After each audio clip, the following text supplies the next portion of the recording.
Hello, everybody. Welcome to the Buckeye Weekly Podcast. I am Tony Gerdeman here, as always, with Tom Orr. Tom, how's it going? Tony, you know how sometimes you can kind of like feel like it's a big game week in Columbus. Like you just kind of get that sense like everyone's kind of talking about the same thing. Like it feels like, this isn't like Michigan week or anything, but this is feels like a big game week. Like it feels like there's a lot of excitement around town for this game and prime time and the Scarlet out and all that kind of stuff. Like it feels like it's going to be an awesome atmosphere in the Horseshoe on Saturday.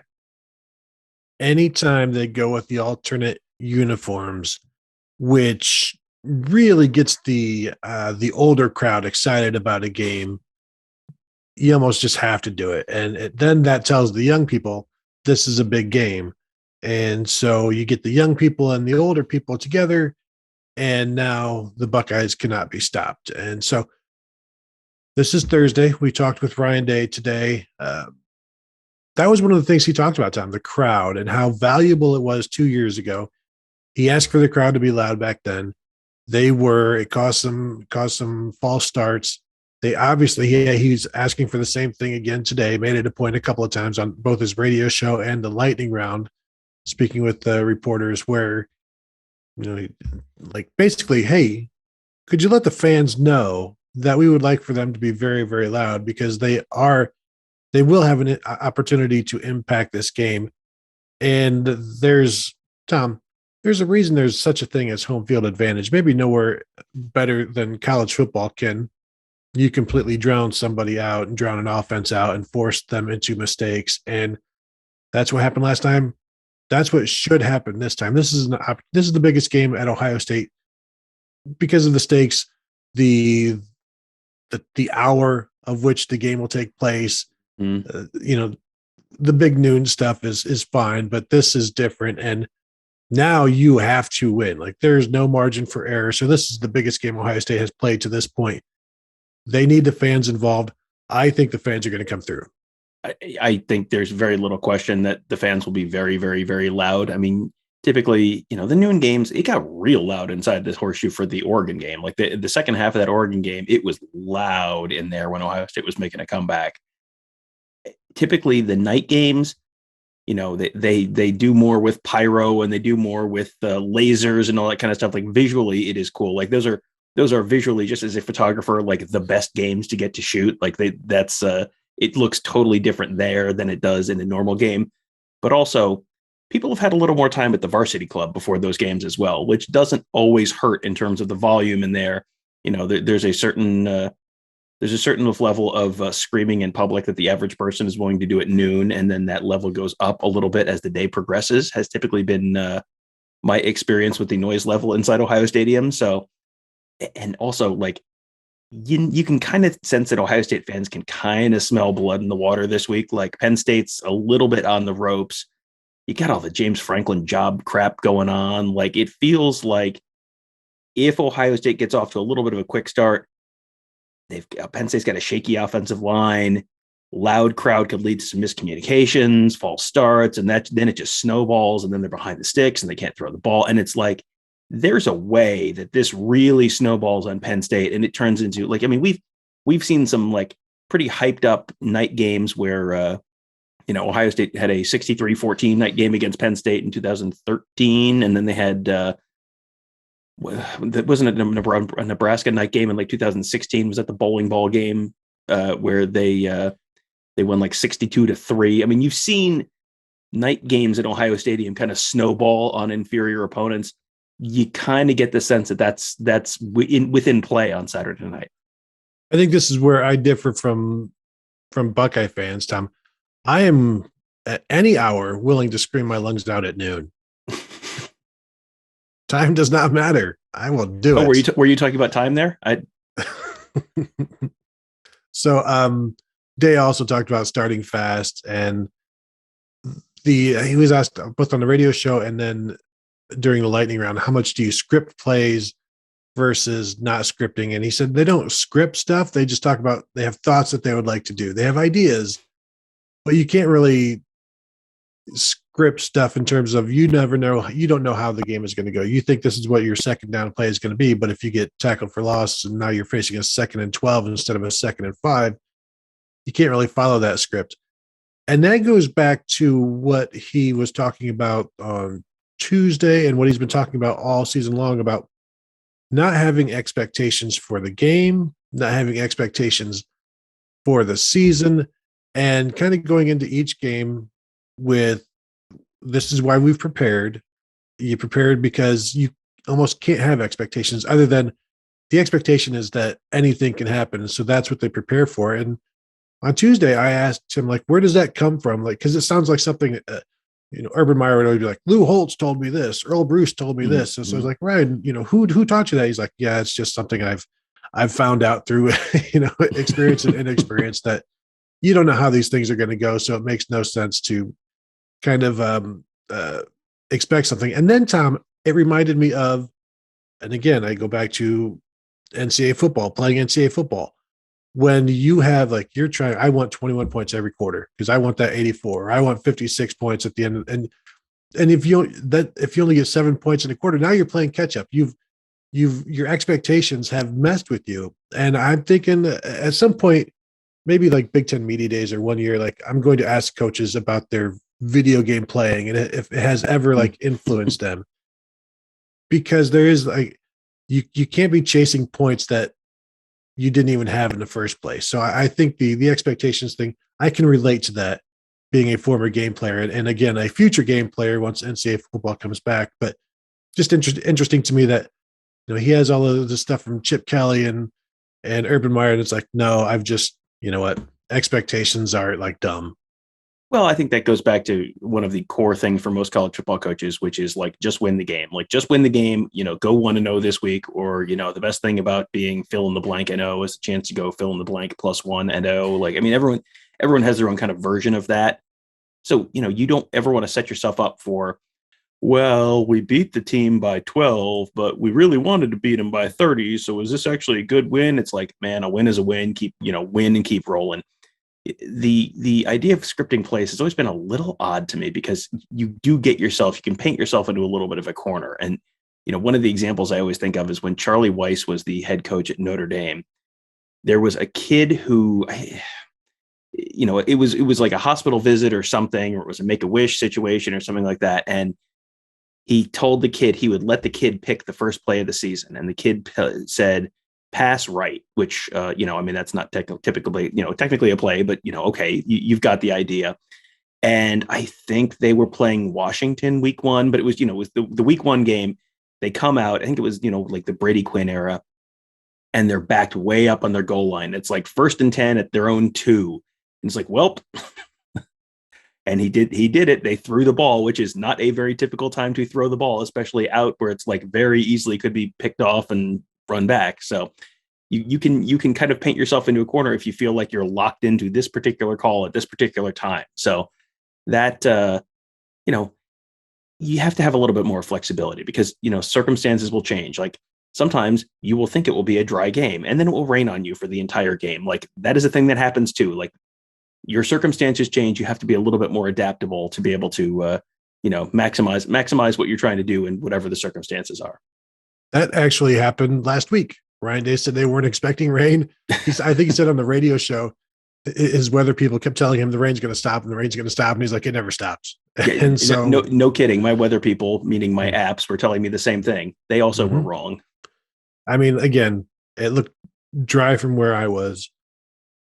You mentioned Notre Dame, and I still go back to Charlie Weiss. Anytime Charlie Weiss is brought up, I immediately think back, not to the decided schematic advantage like so many others. I go back to after Brady Quinn is gone and he's like, oh, I've got this great idea for an offense. And he starts, I think, Demetrius Jones at quarterback and we're just going to run him right and left. And then he loses to Georgia Tech 33-3.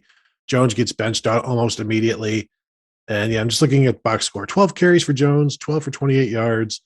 He was 1 for 3 passing for 4 yards. And that's when they went with Evan Sharpley and Jimmy Clausen battled it out. And suddenly there wasn't so much of an advantage for Charlie Weiss, perhaps the most arrogant football coach of all time, which is saying a lot because 89% of football coaches, college football coaches, successful college football coaches are the most arrogant coach in college football history. And Charlie Weiss was not even that successful. And yet he believed he was. But that's neither here nor there. Let's get back to humble Ryan Day. Um, yeah, he's just a humble guy, Tom. He's not Charlie Weiss at all. But that's because he doesn't have any championship rings, really, and he can't show them to recruits. But the this matchup this week with Penn State, Day talks about this being the best defense they've faced. They have athletic linebackers. They have the best secondary. They have a good front four.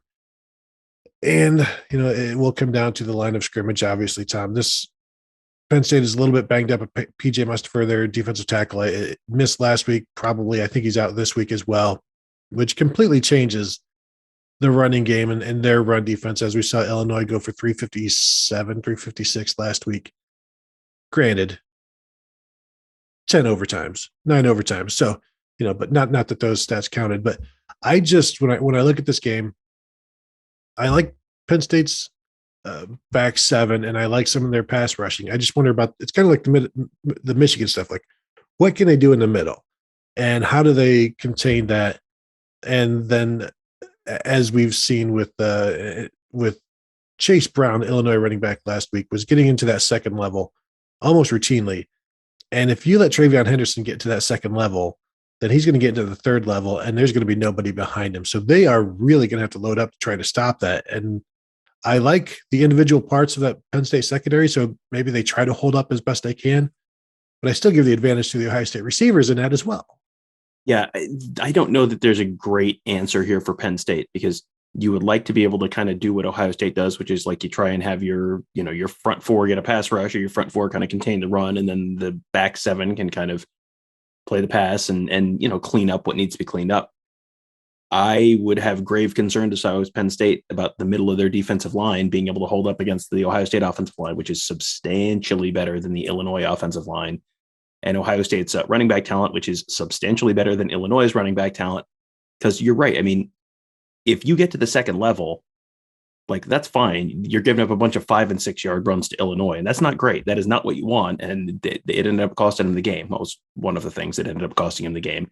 But if you get TreVeyon Henderson into that second level with a head of steam, like, that's when you're giving up 60 yarders. Those are the 5 and 6 yarders that turn into 50 and 60, because then it's like one guy has to miss a tackle, because Ohio State's wide receivers and tight ends block pretty darn well downfield. So you're not necessarily going to have like 3-4 guys able to just chase him, no problem. Like, once you get into that second level, you hit, when those offensive linemen hit a combo block, and one of them get up to the second level and hit the, block one of the linebackers. I mean, this is all stuff that is like real dangerous for Penn State.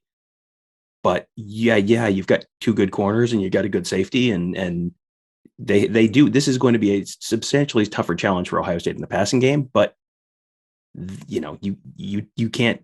Those 3 guys cannot cover the 3 Ohio State wide receivers all game without a problem. Like, you're going to leave yourself vulnerable to some big shots down the field.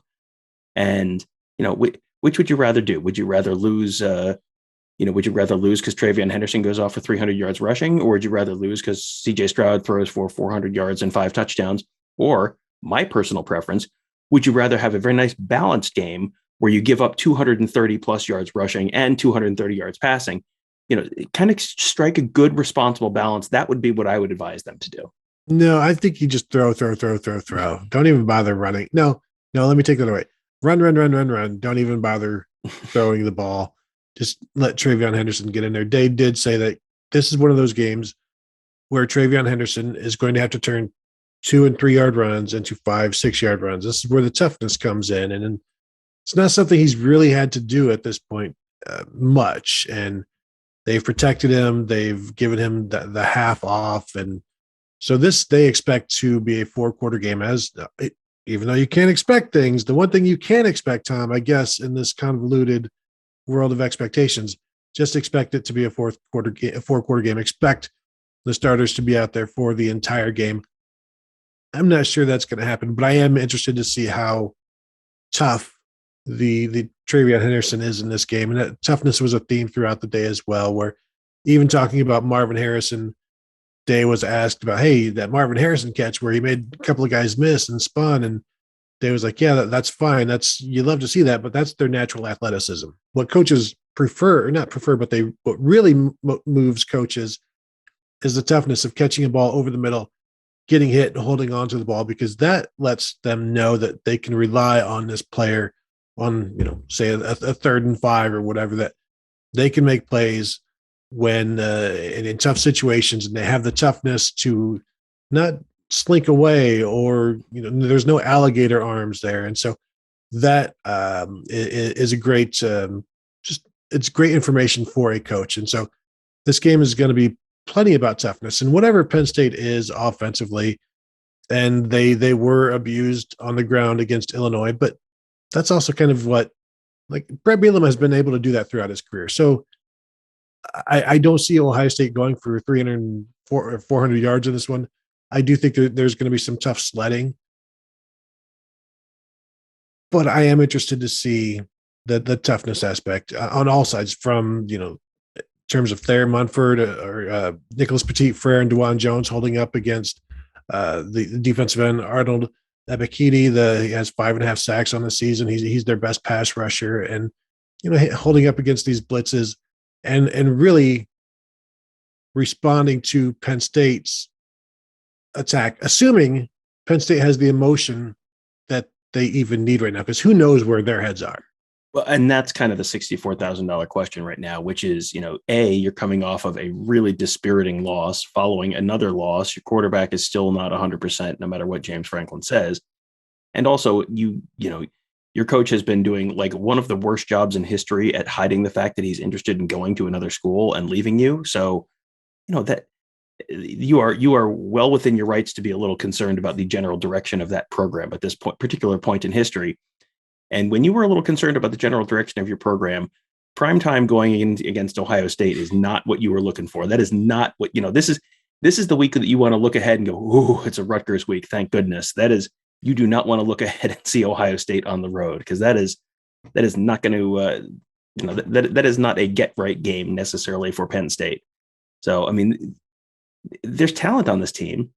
If they can get it together, Jaquan Brisker is a fantastic safety. He was an All-American last year. You got Joey Porter Jr. at corner. You've got Tariq Castro Fields at corner. Like, those are that's 3/4 of a very, very, very good defensive backfield. It might be the best defensive backfield Ohio State plays all regular season. Mm-hmm. So maybe that allows you, you're going to put those guys kind of on an island and just trust that your elite players can handle their pieces of it. And that lets you be a little more aggressive with run blitzes or just bringing pressure on CJ Stroud. It feels like that's almost how Brent Pry is going to have to call this game, because I don't know that just straight up they're going to be able to win this game. They're going to have to probably take some chances. And then maybe, you get a sack early, you get a couple stuffs early, you get off the field quickly at the beginning of the game, you maybe take the crowd out of it a little bit, maybe the Penn State offense. I mean, there's a lot of maybes I'm saying here, but like this, that to me is Penn State's route to maybe being able to at least do make this a 4-quarter game.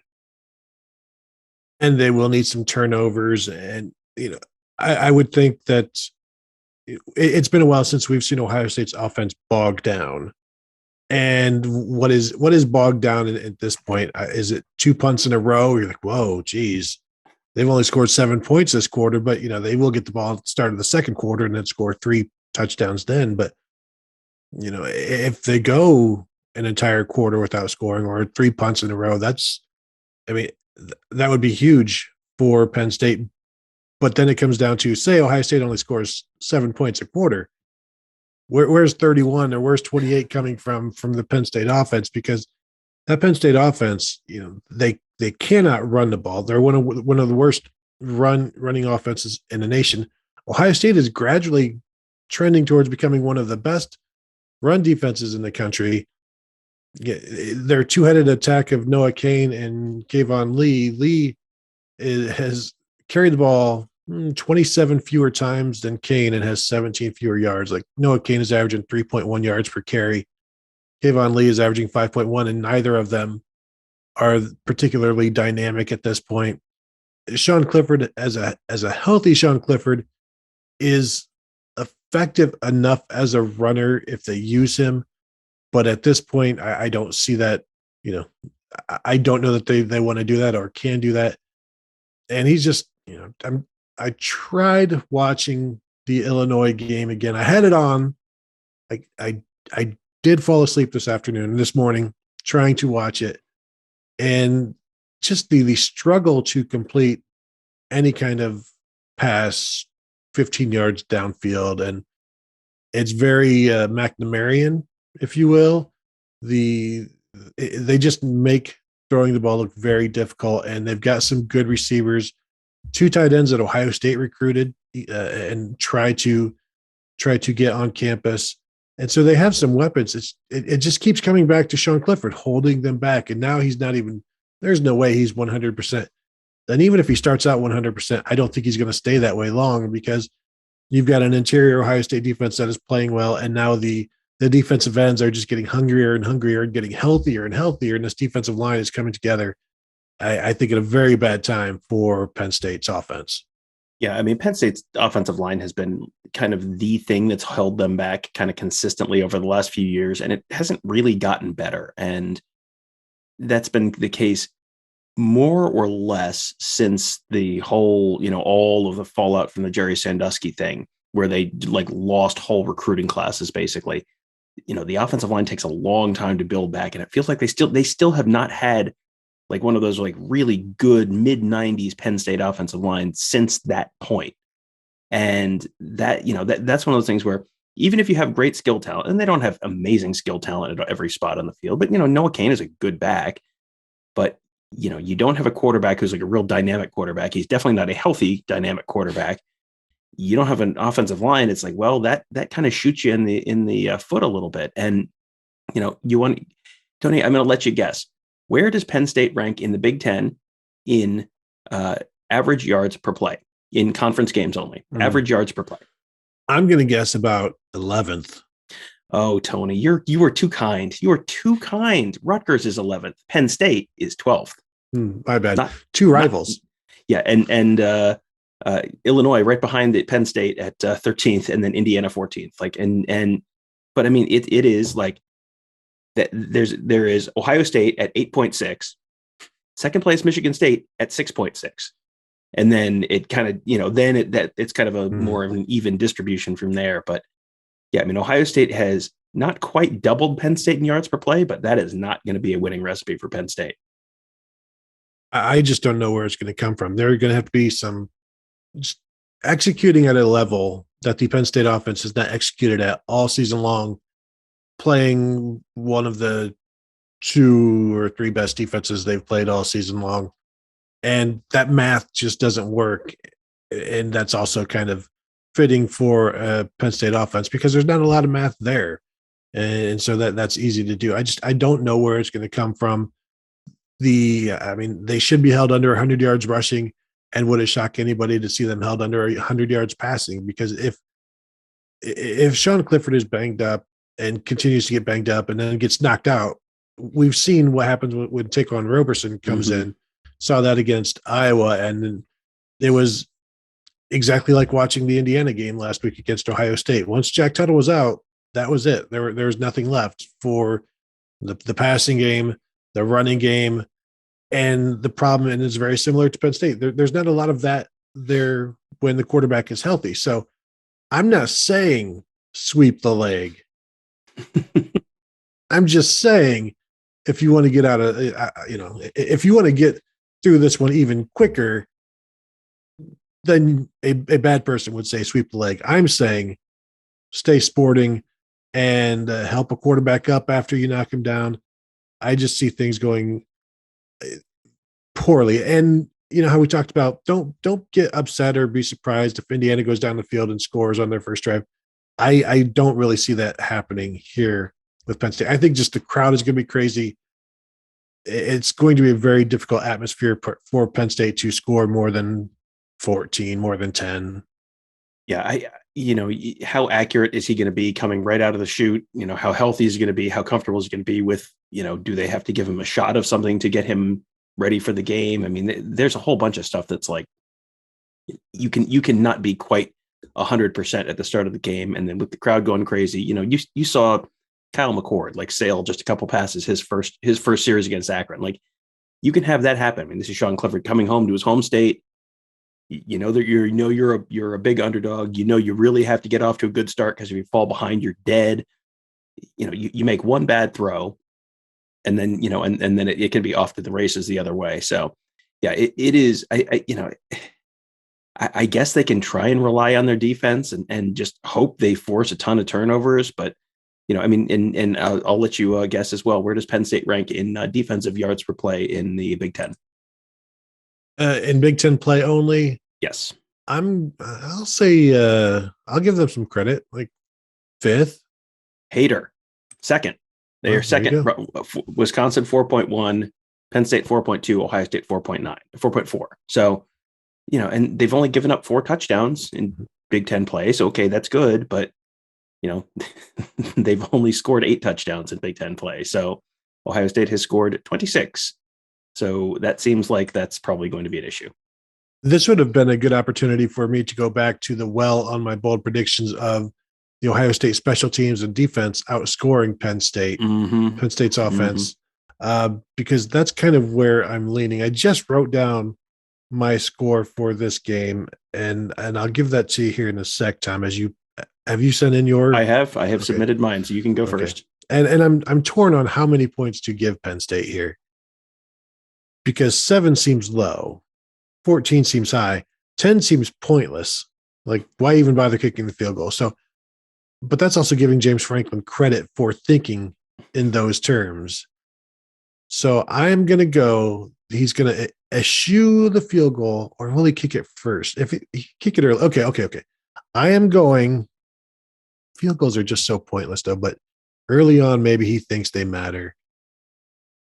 Although at this point, he knows he's leaving, so he can go ahead and swing for the fences. He doesn't need to make this close. I am going to say Ohio State 41-7. Okay. So we're in the same ballpark. I did not give James Franklin as much credit in terms of game theory as you did. That's Unsurprisingly. my fault. Unsurprisingly, I went with 38-13 Ohio State. And, you get, there's one drive at some point, and you may have a garbage time touchdown in there too. I mean, I'm always a little hesitant to pick, and unless it's Akron, I'm always a little hesitant to pick a team to score 6-7 points, because it's like you hit one early in the game.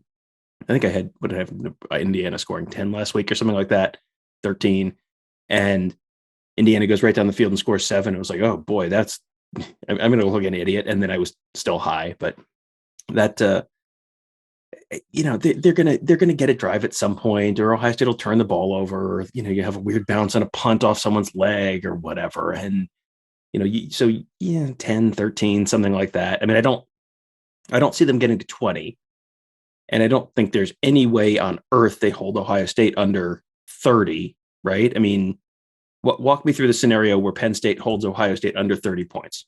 Well, I guess it would be similar to Oregon, where Ohio State is going for it on 4th down because they're at like the 30 and they just don't want to kick. And they end up, getting stuffed on 4th down and 2 or 4th and 3. And so they have these empty possessions because they're just in no man's land on 4th down. I think even, that to me, that's a turnover. That's a turnover on downs. So I think they would need some of that. My thinking for this game is 5 touchdowns, 2 field goals, because they'll get bogged down in the red zone for Ohio State. You got to give Penn State's defense credit, and the secondary is good down in the red zone. The 7 points, I just figure maybe by the time Penn State even gets anywhere worth scoring, it's already 21-0, and Franklin's probably not going to kick a field goal at that point. But I know, based on the fact that, as I said, he's out the door, so he's okay swinging for the fences on this. That's all that's based on. And thinking like, James, it's 21-0. What is a field goal going to do?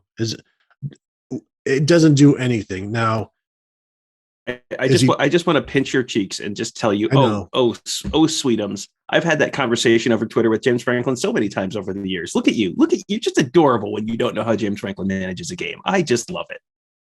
I know. And again, that's why I said I was torn, but I am going to go 41-7. You are going 38-13. Tom, is there anyway James Franklin is back at Penn State, I'll say perhaps, but I think he's definitely gone. Well, at some point, can he lose enough or look bad enough this year that LSU and USC don't want him? Well, it's almost like those deals have already been agreed upon, like back channels that he expects those to be there regardless of what happens. That's my thinking, because I have been saying, like, is he going to coach himself out of, like, is he going to play himself out of either of these two jobs? And he very well may, but that's why I think maybe, because he is so tuned out, it seems. Yeah. I mean, you don't want to read too much into like a midweek press conference, but saying the wrong name of the team that you're playing this week twice, like, it's not, as far as indications of dialed inness goes, like, it's not great. So how do you think Luke Fickell is going to do at Penn State next year? I keep going back and forth. Luke Fickell, Jeff Hafley, someone mentioned Dan Mullen. I mean, he's a Northeast guy. I mean, I don't know which of Matt them Campbell? gets Matt Campbell, maybe. Which of them gets Penn State caught up with Ohio State? I mean, that's a question. I don't know that any of those guys actually close that talent gap that much. It's one of those things where you have to be, you're Texas A&M to Nick Saban's Alabama, that sort of thing, where you have the capabilities of competing, but you don't necessarily think it. Maybe that's even a bad comparison, because Texas A&M has all of the capabilities in the world. I don't know if it's a Florida Georgia thing or just where you kind of know you're going to be the Ernie to Ohio State's Burt. So Dan Mullen could become the Florida to Ohio State's Georgia. That would be a fun turn of events for him. Well, I mean, the whole second fiddle thing, I think that second fiddle, can still have some solos here and there, and we'll see how that goes. Tom, anything else from today, from the Penn State game? We will obviously be talking more about it. We will have a bonus episode dropping Friday morning, Gives in the Bank podcast, covering a huge recruiting weekend for the Buckeyes, answering a bunch of recruiting questions. And so there's going to be a bunch to listen to there. So look for that in the feed Friday morning and give that a listen. It was very good, very informative, from Mark Givler and Bill Green. Tom, anything else? We've covered the big stuff. And if not, well, we've got another show on Friday. So we do. And then a Saturday, and then a Sunday, and then a Monday, and then a Tuesday. We'll eventually get it all covered for you. So thank you all for tuning in. You'll find us at youtube.com/Buckeye Scoop, as you know. And then obviously we are also on all of your podcast platforms at Buckeye Weekly Podcast if you're watching this on YouTube. So thank you all, and we will talk to you tomorrow.